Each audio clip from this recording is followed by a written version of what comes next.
এইটুকু একটা বাচ্চাকে তুমি এত দূরের একটা হোস্টেলে একা একা রেখে দেবে? কি করবো বলো, বিয়ে করেছি, কোথায় একটু আনন্দ ফুর্তি করে কাটাবো তা নয়, এই হারামজাদাটাকে আমাকে ট্যাঁকে নিয়ে নিয়ে ঘুরতে হবে।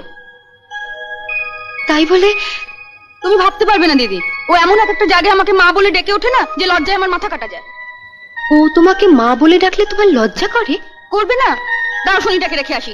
আমি একটু কথা বলবো অনু। যা বলার তাড়াতাড়ি বলো। ওকে আমায় দিয়ে দাও না। তোমায় দিয়ে দেবো? হ্যাঁ দেবে। ওকে কাঁধ থেকে নামাতে পারলে তুমি বেঁচে যেতাম, কিন্তু তোমাকে দেওয়া মানে তো এ বাড়িতেই থেকে যাবে।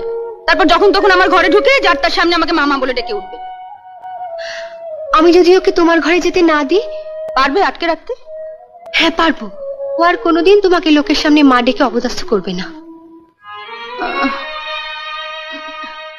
দাঁড়াও, তোমার ঠাকুরপোকে একবার বলে দেখি। আপদটাকে তাহলে দিয়েই দিই, কি বলো? হ্যাঁ হ্যাঁ, তবে এমনি দিও না, ও একটা শর্ত করে নেবে। বলো কি শর্ত? 1, ও আমাকে মা বলে ডাকবে না।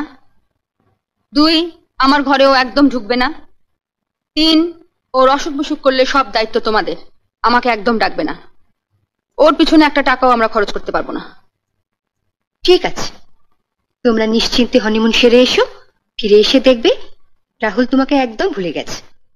উফ, এটা যদি করতে পারো না দিদি। আসি দিদি। মেজু বৌদি বলে গেল তুমি নাকি রাহুলকে বরাবরের জন্য নিয়ে নিয়েছো। হ্যাঁ, বল তো রাহুল, আমি তোর কে হই? মা না না না না, বড় মা।